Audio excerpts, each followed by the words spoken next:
Welcome to a special installment of The Truth in This Art at Artscape 40. I am your host, Rob Lee, and this episode is presented to you by my sponsors, Verizon and Crust by Mac. Today, I have the minds behind Soulmates, the music of Ashford and Simpson, who just got off the stage, and I'm really privileged to have them here. Please welcome both Troy Burton and Tevin Brown. Welcome to the podcast. Yeah. Yes, sir. I've said this before. I'm 39, and Artscape is 40. Mm-hmm. It predates me. I don't know how comfortable I am with that, but it speaks to the longevity, and I love it. And who I have with me today, I have two guests. I'm super excited to speak with both Troy Burton and I have Tevin Brown. And you two are the folks behind Soulmates, who just finished performing. This is like literally minutes. Yeah, just left the stage. So thank you for coming over here. Thank you for having us. I gave the very, very, very sparse, mostly names and sort of what it was, but let's talk a bit about, who you two are, what your respective roles are, and how you're involved here this year for Artscape. If we can start with you, Tevin. Sure. So I'm musical director for the production, so that entails learning all of the music and then teaching it to the singers, to the rest of the cast. So, leading rehearsals, running rehearsals, and then also communicating between the band and the rest of the cast, making sure everybody's on the same page with everything. When it comes to something like this, it was a matter of collaborating with Troy and figuring out what we're going to cut, what we're going to keep, right? What sorts of things we have to adjust because, it's a 2.5, almost 3-hour show, and we had to condense it into 45 minutes, but still find a way to keep the essence of the show the same. So that was a lot of the work that we did for Artscape. And we're going to dive in a little bit further. Yeah. Troy, you're back for one. So Thank you for having me again. Yeah. And I'll say this, I was around for the first Artscape. So wow. I've seen all of them, all 40 of them. Then definitely the rapid fire question. You're gonna be a person to talk to on that one. But it's a beautiful thing to see it from the beginning when I was a kid who would come with my family and friends, and then one day say, "Okay, I'm up there with a work that I created." That's a great thing, especially as a Baltimore artist. Yeah, absolutely. So definitely we're gonna touch on that a bit further because I think it is, and through the conversations I've had thus far, and even myself being here, it's something different. It hits different when you're a Baltimorean and being involved, like talking with folks and hearing about them performing on the stage. Mm-hmm. And it's like, I went to school with him. I see her. It's a different energy. It hits different. For both of you, as it relates to sort of music, stage, performance, what is a early, it can be Baltimore related, but early art related memory that comes to mind for you? I'll go first. I actually remember I was 10 years old in 5th grade and I went to a show at Arena Players. Yeah. It was called The Dark Before Dawn. And it was the first theatrical production, Troy remembers it. And it was the first thing I had seen that was of that magnitude. And, I remember just being in a daze watching the folks on stage. And I came back home and the first thing I said was like, "Ma, put me in the program." And I was a shy kid, but I guess something about that, being on stage and seeing the theatrical production, it just sort of, it enveloped me. And so I just begged and pleaded with her to put me in the program, and the rest is history. It's great. And mine is actually similar, and Tevin and I directed that production, The Dark Before Dawn, as you saw. But mine's just about the same age. I was like 11 years old. My grandmother took me to the Mechanic Theater here in Baltimore, which is no longer here, and I saw a production of Timbuktu. And with Eartha Kitt, and it was just a beautiful production. And that was, my grandmother never took me to the theater at all. And just one time, because she knew all it would take was one time going to the theater and seeing the production. The curtain went up, and I'm on the ground, crawling in the aisle, looking up, seeing where the curtain went, and the scenery and the lights. And it's had me ever since. That's great. That's great. That's good. Like, I think of those early periods when you're able to see high art, fine art. Like, I think stage is in that class, right? Yeah. And it's an impact there. I remember those memories really fondly, and going to different places, Mechanic for one, or even over here, maybe what like the Lyric, or even like sort of other spots. Those are the ones that stick out. And I went in like elementary school, and I'm like, that's forever ago, and it's like, oh, this is great. And you know, I think some of those early memories kind of set us on our path. So we all do these different things. So I got to ask this question. It's going to sound gauche, but what is your art? What would be, if you were to summarize it as the one thing, what is it? Because people are like, oh, I do this, I do that. I refer to myself as a podcast wizard. Now everybody else calls me that. Some people call me an influencer. Some people call me a producer. I say podcast wizard. But what is your art? What's the term that you would use to describe your work? Wow, you know, I've never thought about that. I guess if I had to summarize myself, I'd say like maybe a musical architect. I was waiting for something like that. I like to think of myself as somebody who can like put different things together, you know, find or pull from different inspirations, different influences, and you know, construct something new, construct something fun. I like it. Yeah. Musical architect. See? I like that. Put that in the bio. Put that in the bio. Hashtag. I like it. See, I'm gonna say the same thing, theatrical architect. Because that's my thing of putting, you know, things together. And I've actually started working on my own genre that I'm trying to get out there, theatrical mixtapes. Yeah. So, you know, it's catching on somewhat, but that, you know, something where you leave your mark and say, okay, this is something, a new genre in the theater. Yeah. So, yeah. That's great. You know, hearing architect, and then you're coining phrases like I did an episode earlier in this sort of weekend. I called myself the patron saint of pod, and I was just like, look, man, I'm out here. I'm trying to get people on. So from your individual perspectives, I think, you know, Artscape is obviously synonymous with Baltimore. It's, you know, 4 decades, and I think it's reflective of sort of times in the arts and culture here in Baltimore. So from your individual perspectives, what are the defining characteristics of arts and culture of Baltimore? Like, what's the thing that sticks out? I've heard it's DIY, I heard it's eclectic, I heard all of these different things, but what are your takes? I look at it as it's much of a scene of individuality. You know, we have a place. Baltimore has always been like a test ground historically, where you come in and test new works, new music, new dance companies, or dance works for the stage, theaters, things like that. So, you know, I look at it more so where it's a great test ground to say if it works in Baltimore, it can work anywhere in the world. Love it. I like that. I always considered Baltimore to have a particular grit, you know, and endurance. Because, you know, Baltimore's a tough city, and if you're from the city and you grew up here, you know that it's difficult to make it out, difficult to make it, you know, into a different sort of space. And I think the artists who grow up here have this sort of built-in resilience and kind of grit that we're able to, you know, push past some barriers that we have, you know, and really fight for our art. I think that's something that I can see in a lot of Baltimore artists, is that we have this determination to really push through and put our mark, leave our mark on whatever it is we're trying to do. That's good.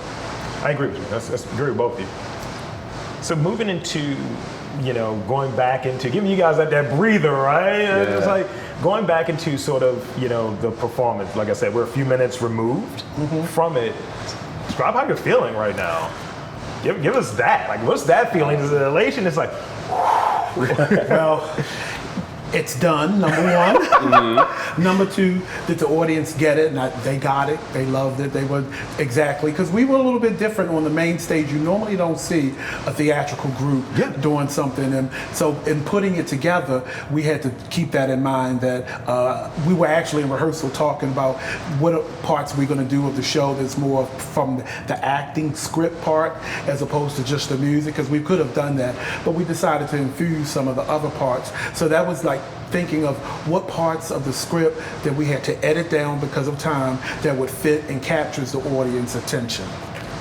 And we'll get your perspective. I just want to set back real quick, because I'm not sure how many folks listened to like the first one. They should, if they didn't listen to the first one when we first talked about it. But could you like give folks sort of those notes on the concept yet again? Because, you know, it's, as you touched on, it's, you know, it's theater. It's you know, we had people playing drums and, you know, running, you know, different, like, it was DJs there yesterday, sort of doing something that falls outside of what's typically on that main stage and kind of extending the idea. So tell folks about the concept behind Soulmates.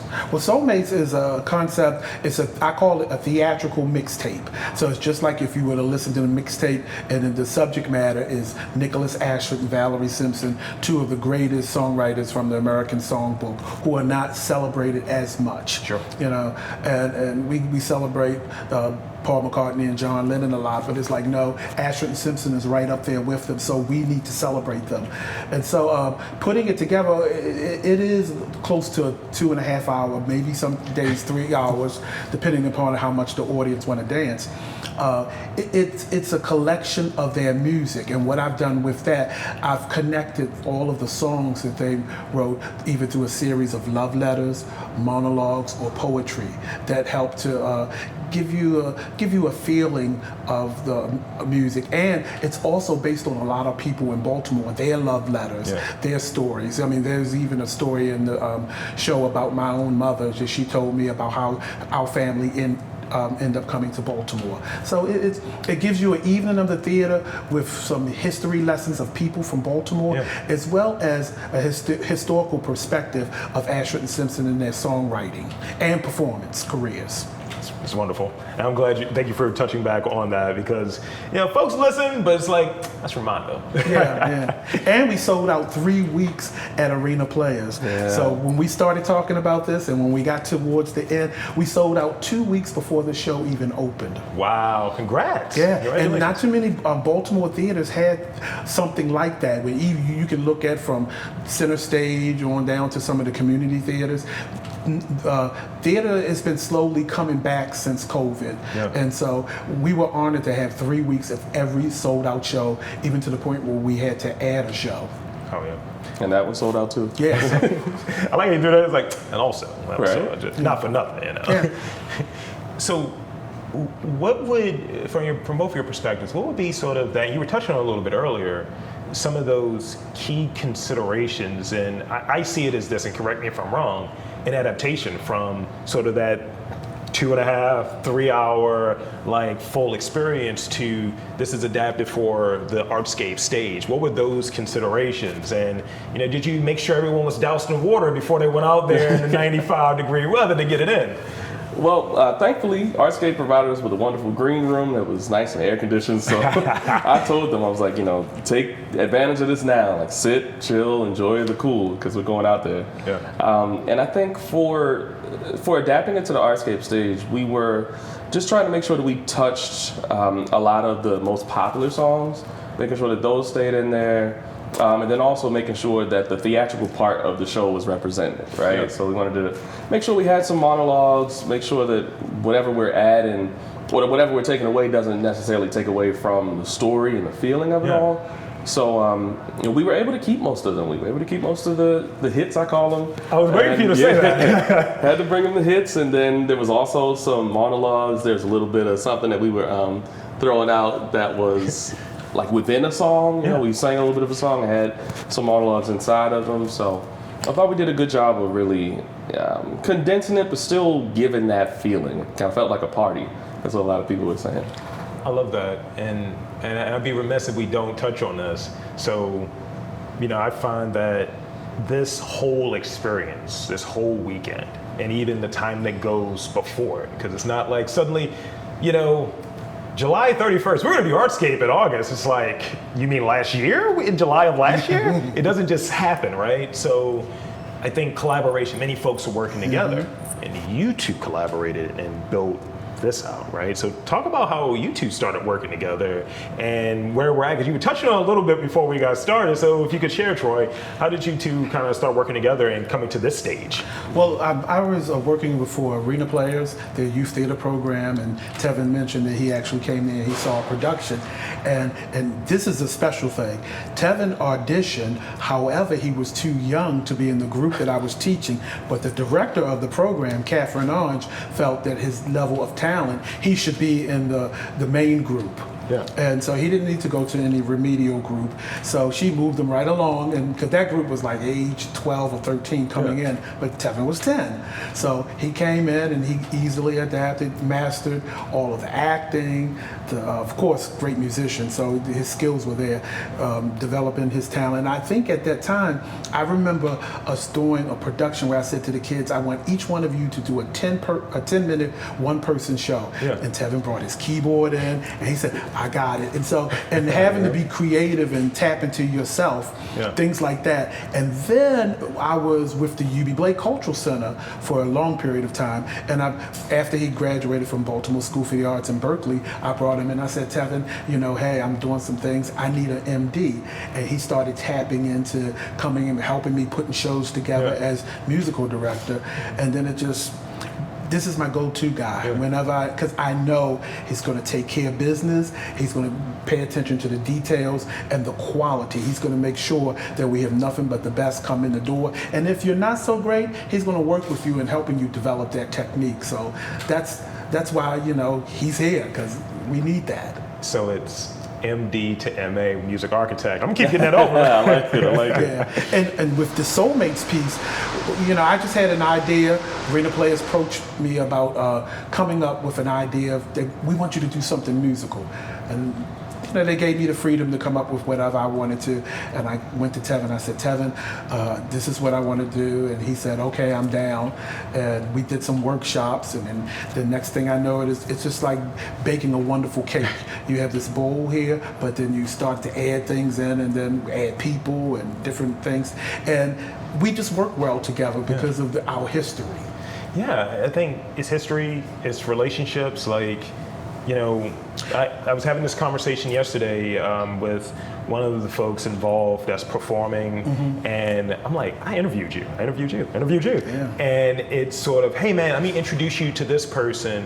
Rob's a solid guy. Rob does this. And it's sort of that thing, those relationships. If you're doing good work and there's quality and you're a person that's serious about your thing, whatever it might be, the rest speaks for itself. Yeah. And I think that's what we're seeing a lot of. Not everybody pops up on that stage, and this is, as we touched on, a milestone year. It's not 39, it's Artscape 40. 40, yeah. So, that's how his mom raised him right. You get it when you work with people. You get a chance to meet their families and work with them. And his mom has always been active in everything we do, and she's become a part of our theatrical family. Because she promotes everything we do. Yeah, she was up there on that hill today too. It's good getting that support, which is a good way to segue into this next question. I got 2 more questions here. Sort of like being on the main stage, as I touched on, it's I think it's an intersection between arts, it's music, it's performance, as we were touching on a little bit earlier with Tommy as well, having the theatrics and his DJ sets as well. So, and I think it's truly representing Baltimore, really showing out. When we get up there and we see our people, it's just like, I'm put a little extra stank on this one. So can you describe what the feeling is to be here, be from here, and see sort of your local talent, friends, and people that you've known and you've seen their career, creative trajectory, and see them crush it on stage? Describe that feeling.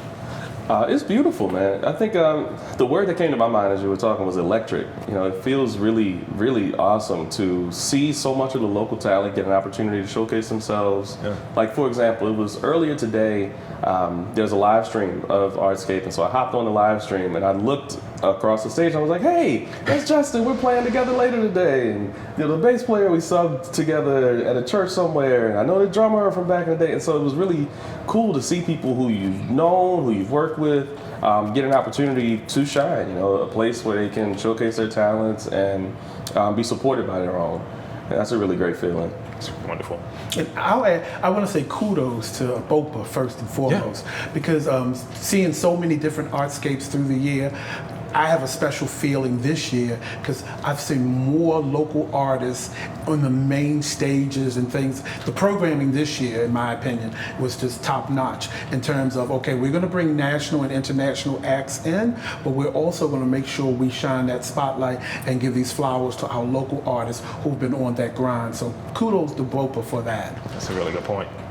And I was noticing that as well. It's like we have folks that come in with this headliner capacity and they've done that, but then seeing like probably 90% of like literally, that's my neighbor right there that's just about to do his thing.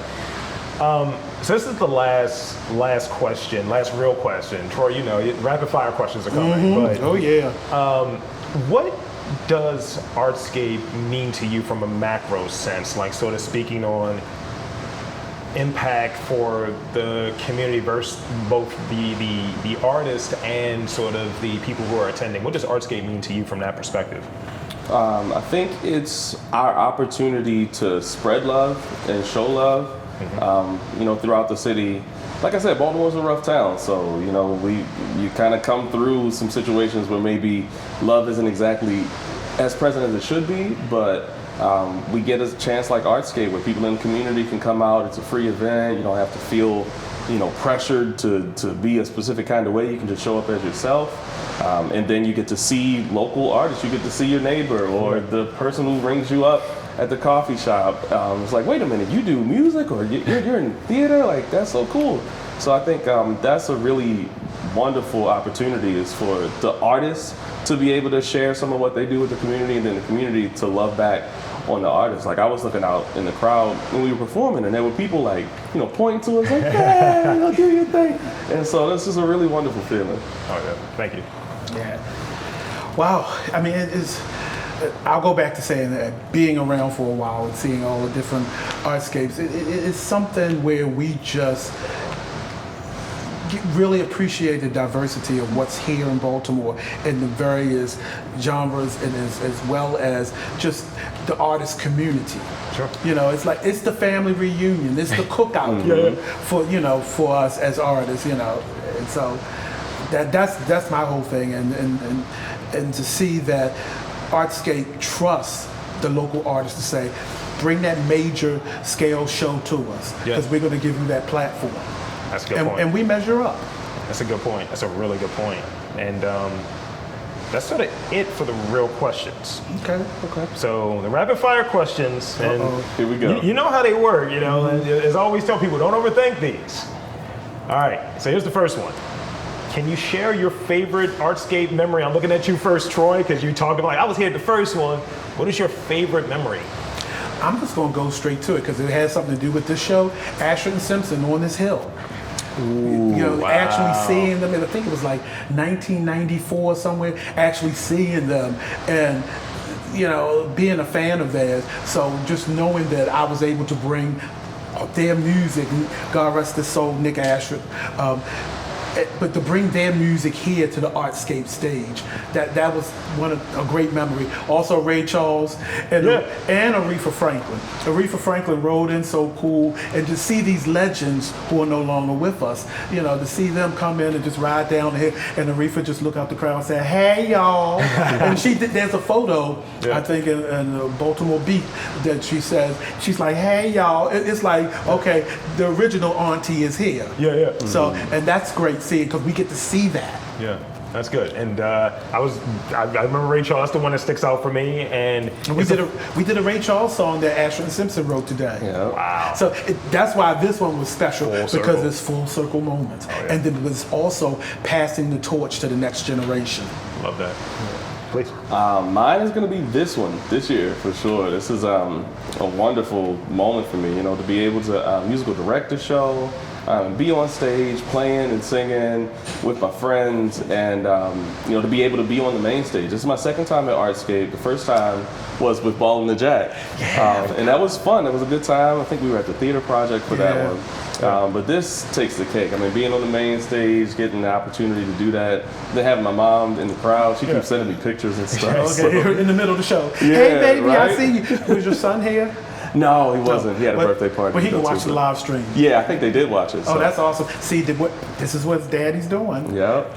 Yeah. So here's the last one I got for you, and thank you both. This has been wonderful, right? Thank you. So here's the last one I got for you. Besides people skills, multitasking, and patience, what is the most crucial skill for successful production? Clarity and communication. I was going to say the same thing. You know, I mean, and to be able to participate in a festival like this is to know when they say you got 45 minutes and you have to program 45 minutes and you know you have to make sure you deliver a great time to the audience. So communication has to be on point. You don't really get a sound check to come in and test things. I got a text from someone said that sound sounded like a recording on the live stream. Wonderful. So communicating with clarity, thanks to Tevin, you know, and the creative programming, you get an opportunity. You got to make sure it's on the money, or you don't get the real money. I got you. It makes a lot of sense. Yeah, communication is big. Trying to see if I can find something different. I'd say being open-minded. You know, when it comes to creative things, sometimes people like to kind of impose what they think on whatever it is that we're doing, but you gotta stay open. You gotta be open to things changing. You know, for this we had to cut a couple things, and that's all right. You know, just being open to whatever is gonna come, even if there's something that's sort of natural and organic that happens on stage. You know, you gotta be open to that, and not want to just do things as they are. You gotta take it as it comes, because there may be a moment that's there. And there you have it, folks. I want to again thank Troy Burton and Tevin Brown for coming here and chatting with me today about Soulmates, the music of Ashford and Simpson. And I also want to thank my presenting sponsors, Crust by Mac and Verizon, for helping to present this programming. I am your host, Rob Lee, saying that there's art, culture, and community in and around your neck of the woods. You've just got to look for it.